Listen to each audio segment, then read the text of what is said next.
Here's an experiment for you. Take passionate experts in human resource technology. Invite cross-industry experts from inside and outside HR. Mix in what's happening in people analytics today. Give them the technology to connect. Hit record. Pour their discussions into a beaker. Mix thoroughly, and voila! You get the HR Data Labs podcast, where we explore the impact of data and analytics to your business. We may get passionate and even irreverent, but count on each episode challenging and enhancing your understanding of the way people data can be used to solve real-world problems. Now, here's your host, David Turetsky.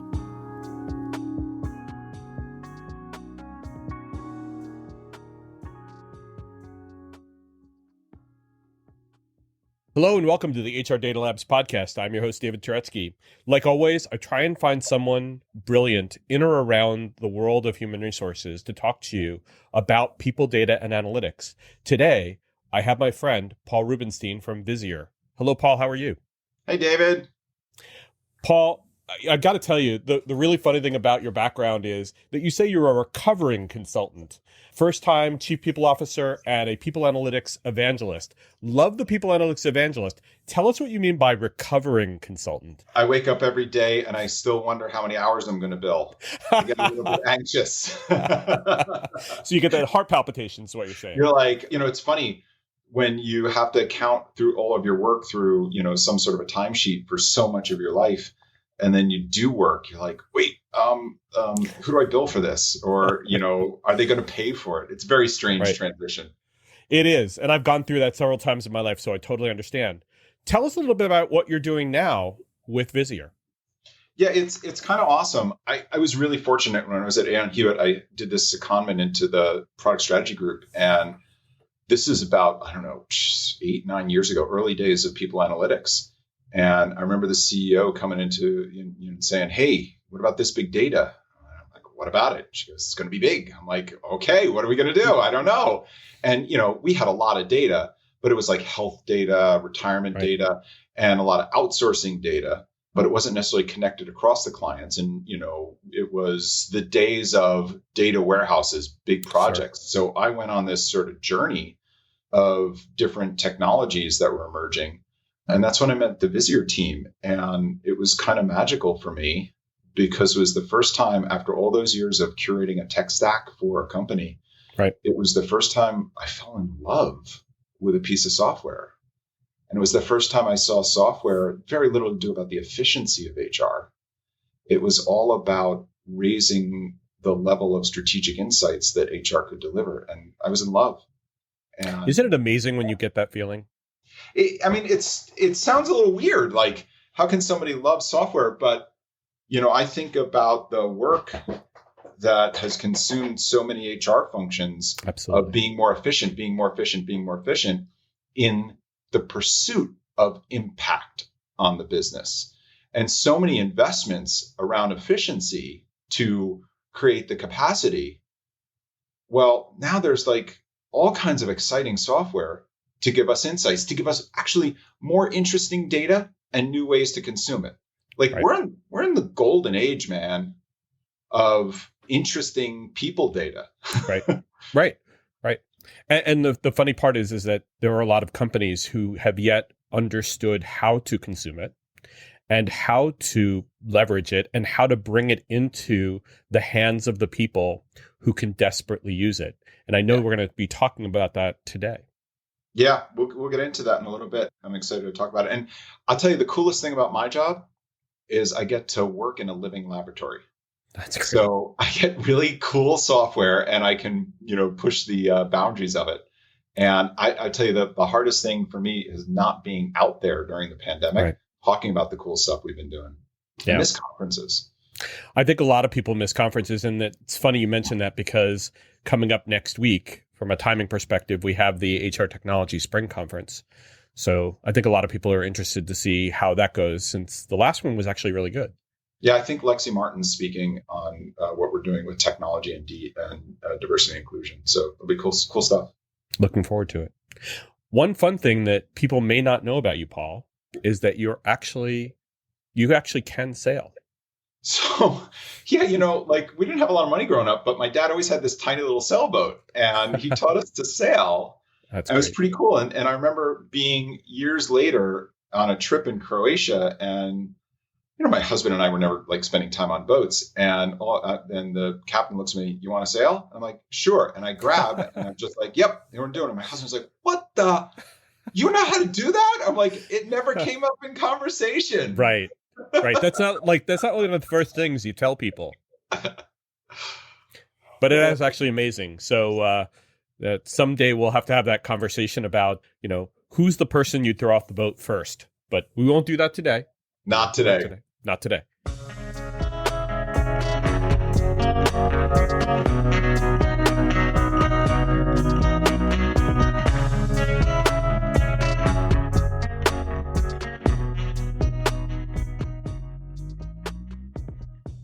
So, Paul, today we're going to be talking about the CHRO and do they need to be hands-on with people analytics? Just like the CFO has their hands all over and their mind all around financial analytics. Welcome to the Hire Her podcast, where women in talent call all the shots. We know, another recruiting podcast, just what the industry needs. Okay, but hear us out. You ever spend hours sourcing that perfect candidate, but they end up ghosting you harder than your hinge date? Or finally, you get that hiring manager feedback, only for them to, of course, say, "Can we see more candidates?" Lame, right? But let's talk about what's really lame in the industry. How is it that 65% of recruiters are brilliant women, yet most of the decision makers look like a convention for middle-aged dudes named Brad?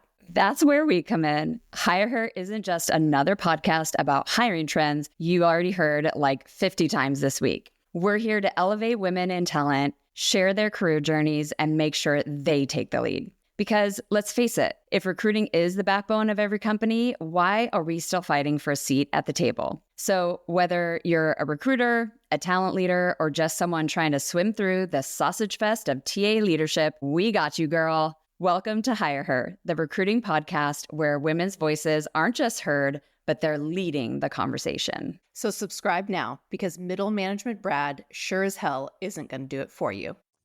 Yeah, let's talk about that. I mean, it's really interesting.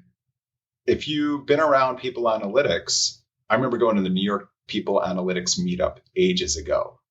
And it was people who were trying to get the attention of the rest of the organization that People Analytics was important. It was something that was off the side of somebody's desk and the CHRO was mildly interested in, but didn't really know what to do with. Right. And now I see some really cool stuff being done and people trying to get the time and attention of the head of HR and often other executives in how we can really change talent outcomes and business outcomes through people data. Exactly. Sometimes the CHRO is a little bit I watch them a little bit be the anvil, not the hammer when it comes to this. Mm-hmm.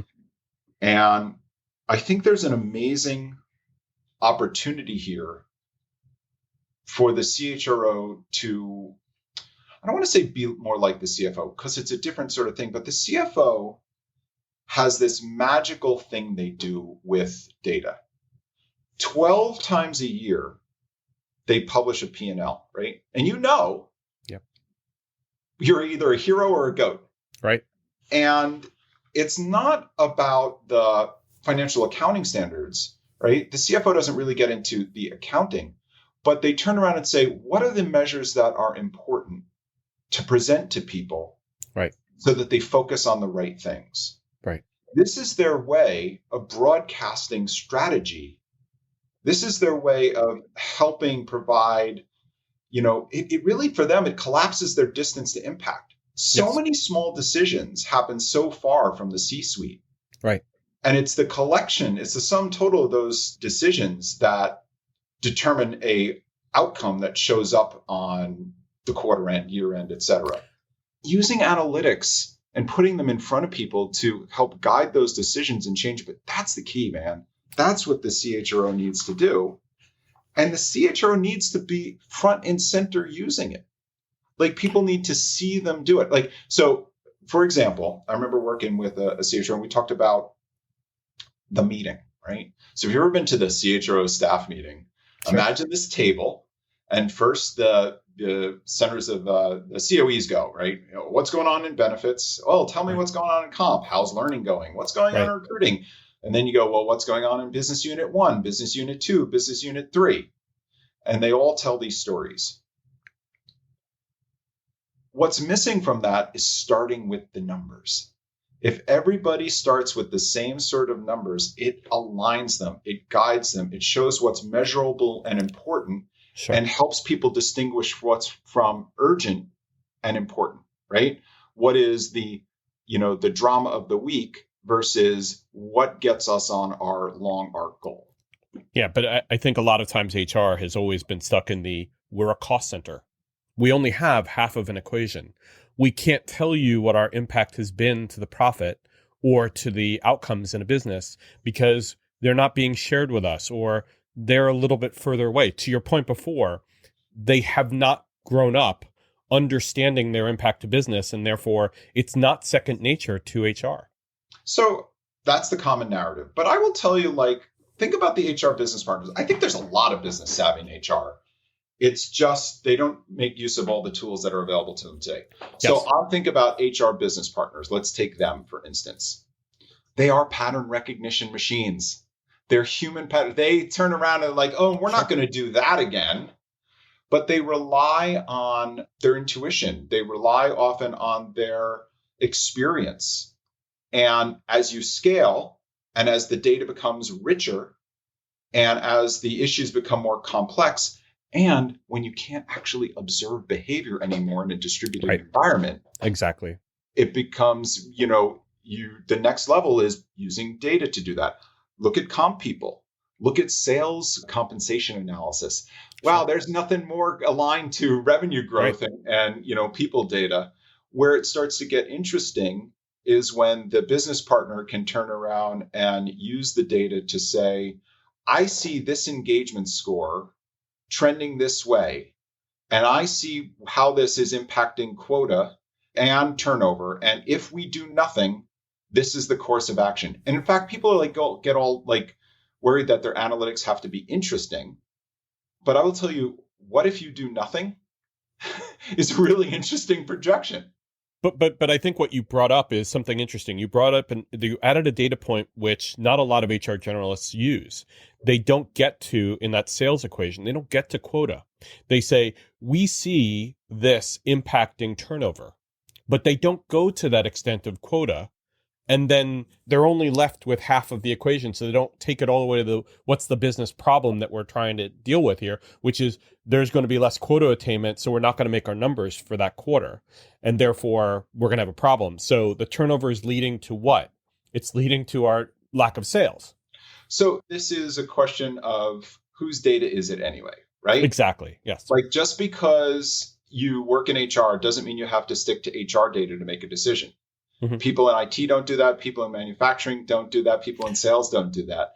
When you think about marketing, they look at all kinds of data. It's Absolutely. The diversity of the data and the wide lens that actually gives you a more holistic picture of how to take an action, right? Absolutely. The narrower the view, the narrower the strategic lever you pull. The wider the view, the more options you find yourself and the more impact you can have. And that's why I've always been preaching. And for the people who listen to HR Data Labs, you've heard me say this 1,000 times, which is good, which is this is not HR data. Everything we're talking about right now is all business data. And to Paul's point, it has to be all thought of on the same basis. If the CHRO does not believe that people analytics is part of business analytics, it will always stay as people analytics. When they start seeing all the other data as being bits and pieces of this entire puzzle, then that's where people analytics takes on what Paul's talking about, which is a richer understanding of how everything impacts the end result, which is business outcomes. And David, can I add one thing to that? Rhythm is important. Rhythm is really important. Often people don't share, there's a lot of what I call slow data in HR. Yes. Right? Yep. How fast does a turnover data really change? How fast does an employee relations trend really, make a difference, right? So it's funny. I see HR people fall into the trap of, oh, that's not really interesting. so I'm not going to, bother the business with it. Right. But think about it. If you get them on a regular diet to say, hey, your temperature's normal, your temperature's normal, your temperature's normal, and then all of a sudden it's like, oh, this is different, they react. But if you only ever show them the one moment when it is different, you haven't sort of given them a basis for understanding that this is something I need to react to. You know your check engine lights are there. You see them in front of you every time you get in the car. Right. And then they're meaningful when they go off. Well, but there are those people, though. The moment they go off, they say, well, the car started. Well, I can go another mile. I don't need to get my oil changed right away. Or I still have a couple miles more before I have to get another gallon of gas. Yes. And then they get bitten by the fact that they're at the side of the road having to call AAA, and the pain they feel, just like in business where they lose that really key resource because we've been telling them there's a problem and they haven't done it. But then that happens, and then we can pull them back, and then we can open their eyes. I think sometimes our HR's opportunity is in those moments when the check engine light is ignored and they finally get stuck. That's when we have the opportunity to come back to them and say, you know what, business, let's now have a dialogue of how we prevent this from happening again. And unfortunately, until they get bitten, that's what happens. And look, when people see a drop off in their sales, like in a month, right? The CFO comes down like a ton of bricks and says, wait immediately, a second, is this a trend or real? Exactly. Yeah. But they have a nice sort of way of looking at a forward projection to say, look, this is what happens. Can you accept the risk? Yes. Look, in most businesses, people is the number one cost. People is the last indivisible element of business and organization performance that has not been conquered, right? You can't really innovate in supply chain. You outsource it to Amazon. IT is, like technology, keeps innovating, but corporate IT and the automation, most of those gains are there. All the IT innovation now is on the product side, right? Yeah. Financial engineering, we had that revolution years ago. Sure. Human performance is what's going to make a difference. Absolutely. Like what you hear so far? Make sure you never miss a show by clicking the subscribe button now. This podcast is made possible by Turetsky Consulting and listeners like you. Thank you for your support. Now back to the show. So, Paul, let's talk about how that changes the world of a CHRO. What does a CHRO today have to do differently than what they've done in the past with the data and the analytics that surround them? Yeah, so I think the first thing they have to do is have a vision of what they're trying to impact and understand how change in analytics really works, right? So there's a moment like, okay, I'm going to use a timely example. Let's talk about diversity. Sure. Right? You ever see those presentations to the board where they're like, we're going to increase female diversity, and they get this chart that goes up and to the right. Yes. And they say to the board, we're going to do a hiring program where we're going to spend $20 million on, and we're going to be really public about it. And they come back a year later and nothing really changed. Yep. And they're like, well, I don't understand. It wasn't our fault. We just. Right. Here's the thing. The actual moments that matter in making a decision of who to promote, who to hire, to change the workforce composition often happen far from the C-suite. Absolutely. Yeah, that leadership team sets the tone and has a responsibility to shape the community, but it really does happen far away. And so if you think about the moment of a manager, right, what is the, you started to hit on it before, what is the enemy of media? What is the enemy of great breakout performance? It's inertia. Yeah. Most people operate on pain avoidance and inertia. Exactly. So if you have 5 people on your staff and someone leaves, you feel like I got to get someone in as quickly as possible. And it's your own pain and your unconscious bias of hiring, maybe not even someone like you, maybe the exact person that just left that job, right? Right.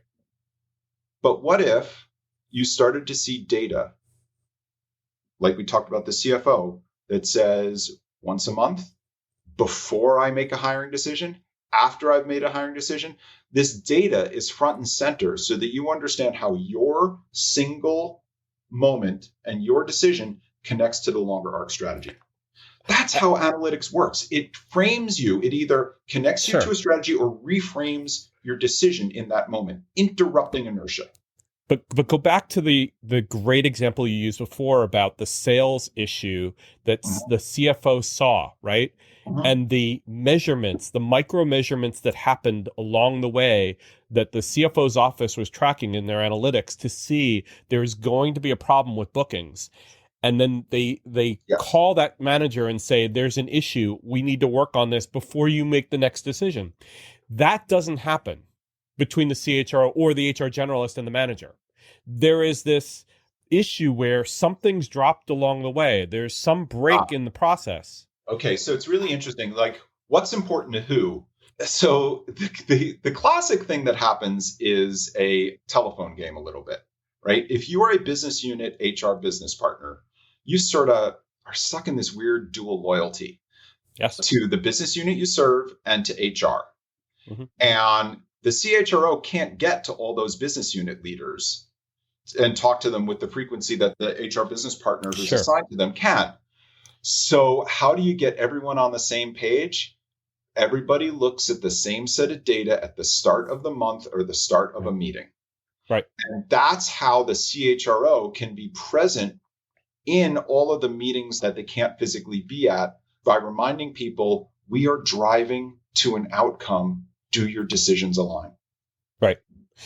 But at the end of the day, though, after the decisions get made, there has to be some sort of true up, or there has to be some sort of understanding and kind of reflex that happens that then measures, was that decision the right decision? Was it a good decision? Or whether it's a bad one? And I'll look right at the incentive systems, right?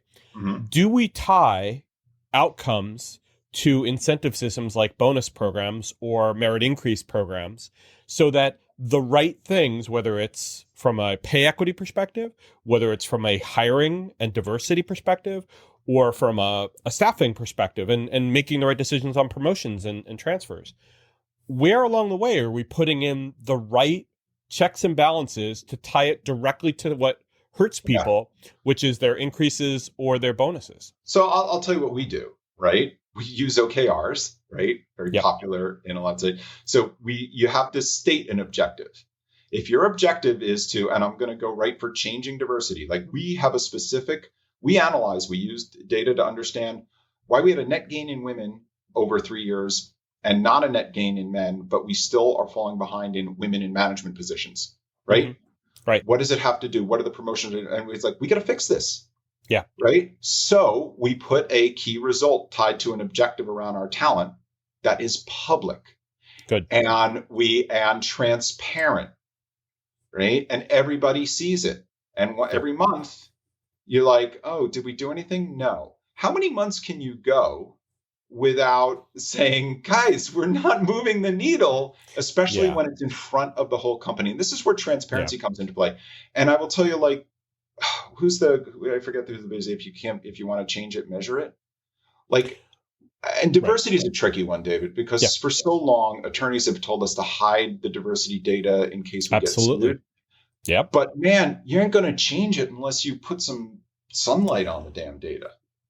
And that's why I'm hoping, and I'm sure you are as well, that Regulation SK from the SEC does put some focus on some of the behaviors that we've been told to hide. And I've literally been told we want to take on the ostrich effect instead of being able to uncover issues that are going on in our company.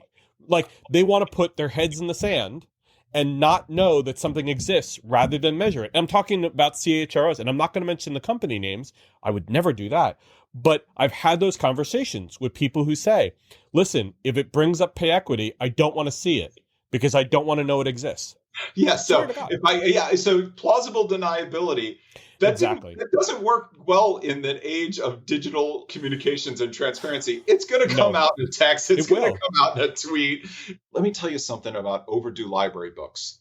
The longer you don't return them, the more expensive they are. That's right.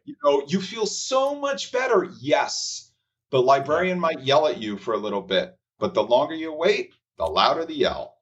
But I mean, that's the reason why, and I've had lots of conversations with Ian Cook from your organization on this, and we love talking about this particular topic, which is we're shocked that more hasn't come to light because of Regulation SK, which mandates the release of material people analytics to shareholders, to the public. And they're not specific. They don't say come out with your diversity metrics. They don't come out and say tell us what's going on in your hiring of race, ethnicity. What they say is tell us the things that are material to your business. And so we're going to see a lot of, frankly, boring data come out until we get a challenge from a shareholder group which says what you said. Tell us what's happening from the diversity perspective. But David, it's not just shareholders. This is the thing. Sure. We live in an age where customers are making choices about what kind of companies they want to buy from in B2B. Absolutely. Employees are making choices about what kind of environment they want to work in.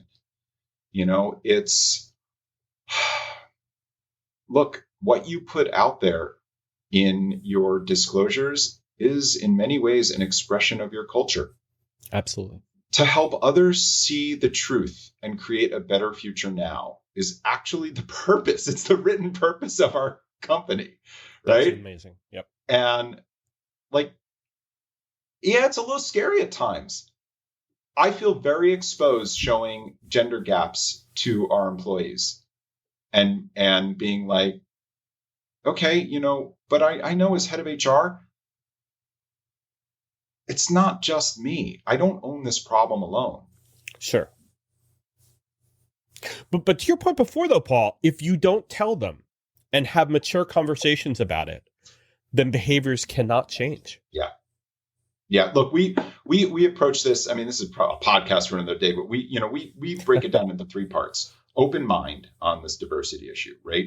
Do you understand the business processes that are that go back to a history where bias was not even understood? Everything. Sure. And how do you turn it into conscious hiring, conscious promotion, conscious recruiting, things like that? And then also mindset. I will tell you, a lot of people don't know how to operate in a diverse and inclusive environment. So you have to build capabilities. A lot of people don't know how to balance a checkbook. A lot of people don't have a lot of life skills nowadays. That's a product of the North American education system. So, you can blame people, but you can also show them what good looks like and then hold them to a standard. The open book stuff means creating analytics standards around diversity. Right. In fact, for any of your analytics, you should have a set of standards. It goes back to what the CHRO is saying, what's important to measure. In fact, we created a concept for measuring inclusion, right? It's not just about workforce representation inclusion. So open book is about analytics standards, but also analytics transparency, using the data in an operational cadence so people understand the change that's expected, the change that they're driving to, and how to connect those moments. If you put the data in people's hands before they make a decision, right? I call it, you step on the scale before you open the fridge, right? If you do that, feedback mechanisms, think about your Apple Watch it beeps you to remind you to move, right? When you start to put this data into those feedback mechanisms, that's your chart. You start to change behavior and the transparency around. And finally, open hearts about community, what the leadership does and how you build a community and rituals around it. So ritualizing the reading of data, ritualizing the reminder of the programs that we have to change the outcomes. That's how it all starts to fit together. But a lot of those things are classic. The data and transparency and accountability and the age we live in for that connects the diversity initiatives and makes them tangible. And I can apply that same sort of approach to solving overtime costs in a hospital or changing sales outcomes. Sure. You think about all of it. It's connecting the behaviors through transparency and good measurement. And I think it also happens that right now, you mentioned this, the consumers of these data points and of these new pieces of insight, people are becoming better consumers because in their Apple Watch or on their phones or in their banking application, they're now getting exposed to things that they had not been exposed to before, which is real-time feedback on analytics that in the past they couldn't get because the technology or the paper that they were being sent in the postal service, it didn't give them the ability to have real-time feedback. So I think what my hope is that the maturity around being a good consumer translates to being a better employee, being a more mature employee, being a better manager, being a more mature manager, but that works out to being a better company. So a lot of technology and a lot of consulting firms talk about employee experience, right? It's like, hey, you need to upgrade your employee experience, et cetera, et cetera, et cetera. Employees want to be able to access their tools. They want to have a positive experience in the tech they encounter, et cetera, et cetera. I will tell you, managers, people leaders, the people in business decisions, they have an expectation too that they have insights into analytics, because they do it on their home stock trades. They do it with their retirement funds. They do it with their health, like you said. And, people aren't just going to choose where to work as an employee. People are going to choose where they feel supported as a people manager with the tools and insights to make great decisions. Nobody wants to drive a car blind. That's true. Although technologies are coming to enable them to do that, to be distracted while they drive. Yes. Tesla has games built into their cars. You're supposed to keep your hands on the wheel of the Tesla, David. But they tell you there are new technologies they're coming out with, and Apple's coming out with it too, which is a car that will drive without you, and it will have to enable you with better behavior. I know that's where you weren't going with the comment. I just want a stick shift, man. Yeah, but that's the funny part. There are people like you and I who want to have the feedback mechanisms of a stick shift. Not in the paradigm is not just in driving, in our financial institution or driving our organizations. We want that stick shift. So you bring up this interesting, I want the feedback. There are a lot of people who have these crazy expectations of AI, right? I get AI that gets thrown out. Like, I swear you can make a company and put .ai after it, and their valuation goes up, and the expectations of what they're going to deliver is okay. So what is practical AI in people analytics? I'll give you an example. Think of a call center, right? Think of a call center manager. That is a tough job, right? You typically have a span of control is, high, and, you've got like maybe 20, 30, 40, who knows? Yep. And you only got, 8-10 hours on your shift there. And you got a lot of people fighting for attention. I want to talk to you. I want to talk to you. I want to talk to you. I want to talk to you.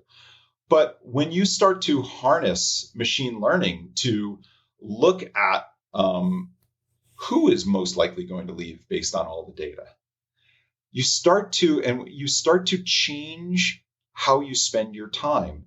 And instead of going to the noisiest person, you go to the person who is most likely to leave based on data.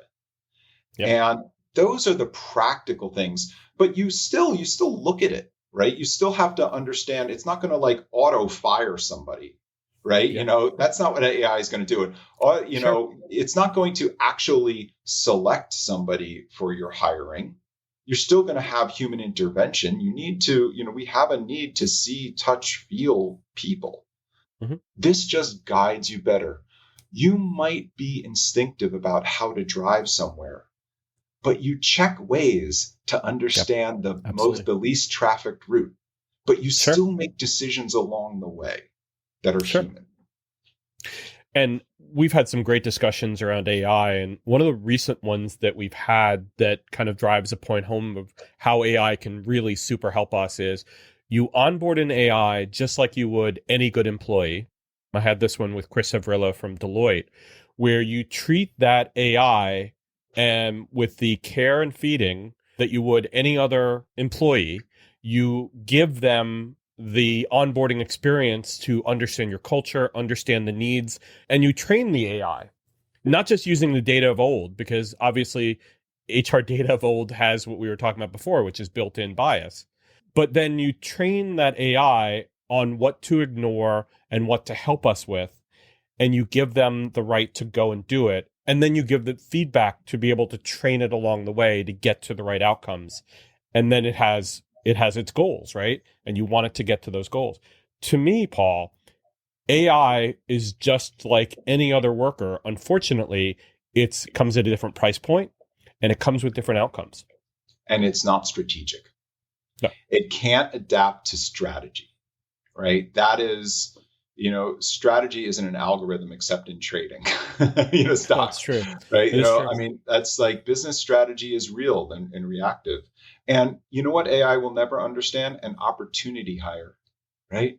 Like, oh, I see somebody that I wouldn't have thought to hire in this job description, but if I think about what the business really needs, now I can go back to the manager and say, don't fill the position as you thought about it. Let's go back. And now, look, AI can be helpful to sort through the wheat through the chaff and deal with volume issues. And there's a lot of good uses of it.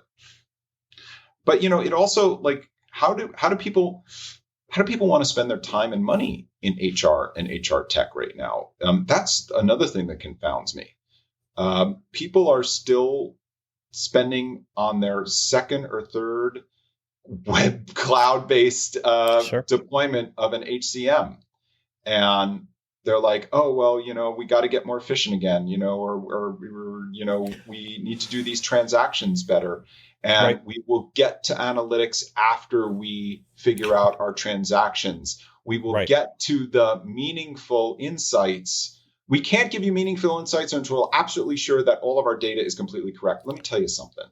The general ledger, right? The general ledger, nobody argues over at the end of the month and says to the CFO, oh, that general ledger entry was wrong when the CFO is explaining a trend. But HR almost invites to say, well, I don't think that termination reason was correct, so this trend can't be right. So I'm not even going to talk to the rest of your data. That's crap. That's got to end. And there is a diminishing return to investing in all of those transaction systems. The interesting things are happening in the new data, network analysis, frequent sentiment, and continuous listening, in assessment. Interesting things are happening in robotics, which is sort of a form of AI, to build transactions regardless of what systems, to take transactions across systems regardless of, so you can change them out over time, and analytics. Absolutely. But Paul, one of those things that you mentioned as you were talking about throwing the baby out with the bathwater with the HCM is that it doesn't matter which HCM you choose. The data is always going to be wrong unless it's examined prior to the implementation. And that's one thing that we help people with is we look at the data and make sure that it's better than what it could be if you just let it go.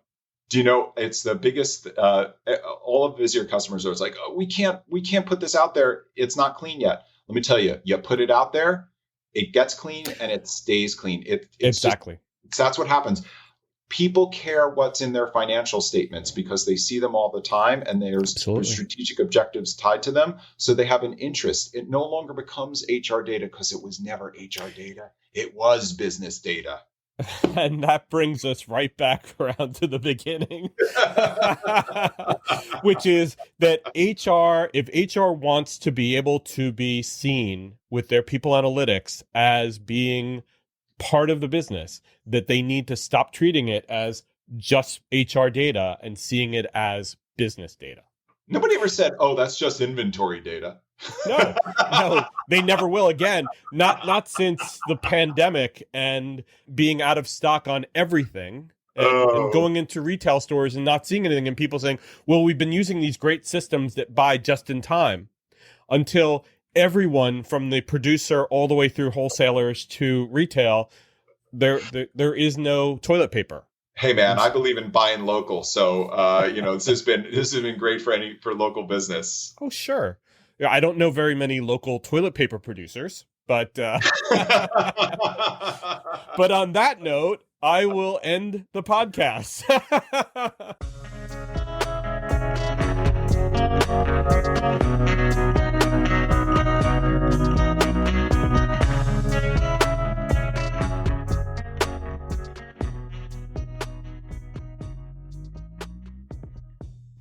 So, Paul, we talked about really the world of the HR leader, the CHRO, and how it's changed, how that job has really changed with having people analytics. And now what is the role of people analytics in the business? And is it being the business partner that it can be and being able to help solve business problems?